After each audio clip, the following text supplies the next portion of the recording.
What I want to talk about today is the topic of the early Christians and whether or not they actually had similarities between them and the Muslims.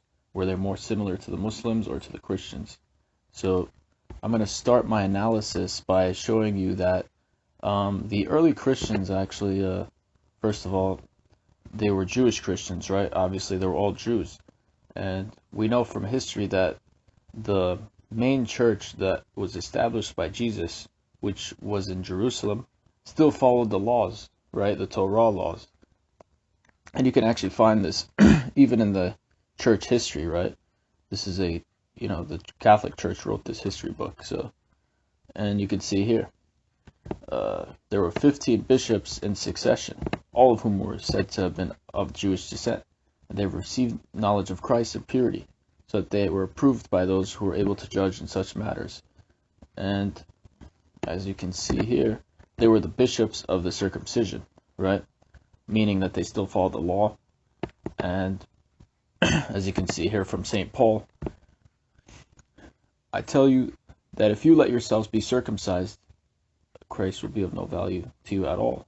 Again, I declare that every man who lets himself be circumcised, he is obliged to obey the whole law.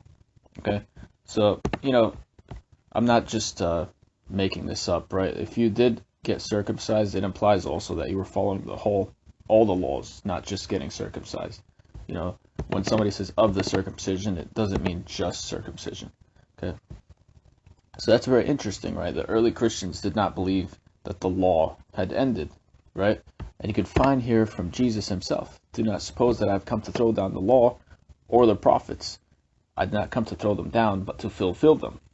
Verily, I say to you, till that the heavens and earth may pass, one iota or one title may not pass away from the law, till that all may come to pass.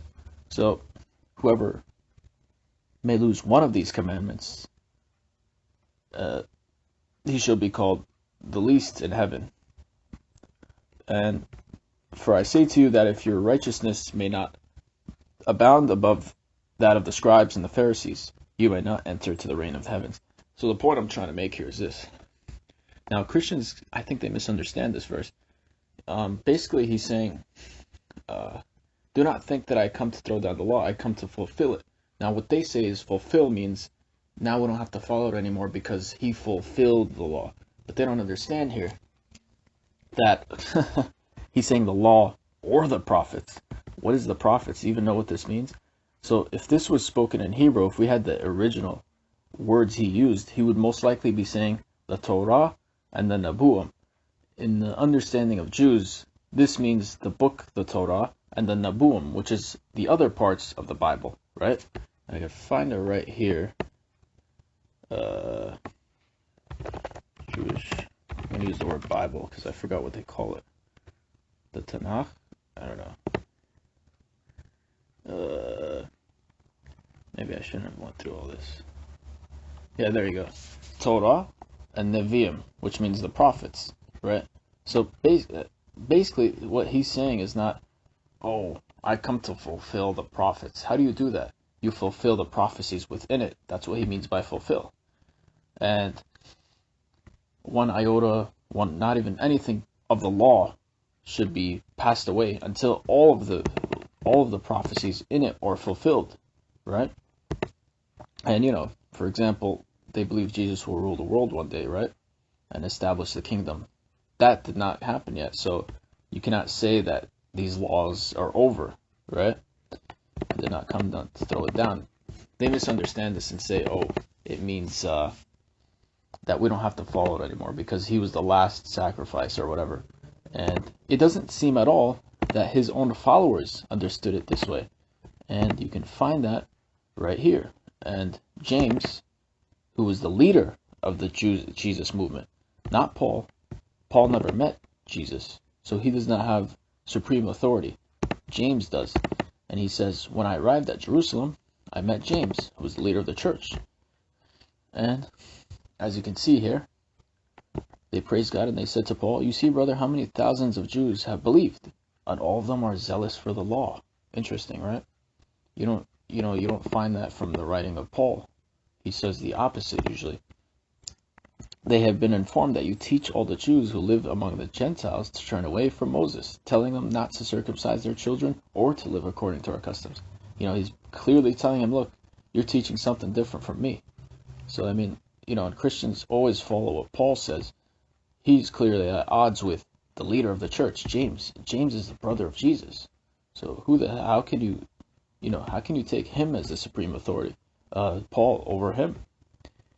And he said, okay, I got a few people with us, join them and do the rites, the sacrifices or whatever, to prove that you're with us. As for the Gentile believers, now this part I'm going to go into after. So now the interesting thing is here, he took the men, he purified himself, he did all this stuff they asked him to do. Now the funny thing is this, in his own writing he said, to the Jews I became like a Jew to win the Jews. To those under the law I became like one under the law. So he admits in his own writing, which whoever wrote this, a lot of, historians say he was not historians say that whoever wrote this was not aware of this writing here. So he just kind of made him look bad right here. Most people don't notice this though. Obviously he's saying, look, in front of the Jews I lied. I pretend I was under the law, right? And they're saying, look, we heard you're not under the law. And he's like, all right, but we're gonna take you into this room or whatever, and we're gonna act like, you're gonna do all the rituals and prove to us that you're one of us. But in his own writing, he admits, I only did this to lie. And then I became like one not under the law. As you can see here, to the weak I became like the weak to win the weak. This is kind of deceptive, just changes himself to fit whoever he's in front of. And just to throw this in there, as for the Gentile believers, we have written to their decision that they should abstain from food sacrificed to idols, from blood, from the meat of strangled animals, and from sexual immorality. Now what's interesting is that actually the Quran has something similar in it. Prohibited to you are dead animals, blood, and the flesh of swine, that which has been dedicated to other than Allah. And those animals killed by strangling or by violent blow, you get the point, right? So interestingly, the Muslims do follow these laws right here. So, regarding the title of this video, you'll see this is what James said we should do. And remember, this is a very key verse actually. Then everyone will know there is no truth in these reports about you, right? But that you yourself are living in obedience to law. So he's trying to prove that he is in obedience to the law. But then he says here, I was just kind of pretending just to, so they could leave me alone. And they ended up in big conflict with him. Fellow Israelites, this man teaches everyone against our people and our law, blah, blah, blah. It's right there, right? And they weren't wrong by all fighting against him. They all wanted to, seizing Paul and blah, blah. They were trying to kill him because they realized, all right, this guy is not following the law. And, in general, here he says, I think that I too have the Spirit of God, It doesn't even say, I'm sure of it. He says, I think. So, would you really want to trust this guy, St. Paul? Do you really think he's the representative of Christians when he's clearly at odds with the early Christians? The early Christian movement is at odds with him. As you can see, it says, we have believed and are still under the law, right? And that's from James, the leader of the church. And if you want to know about James, we can find him right here. James and Paul. I have something about him. Actually, let's just go straight to Wiki to make it quick.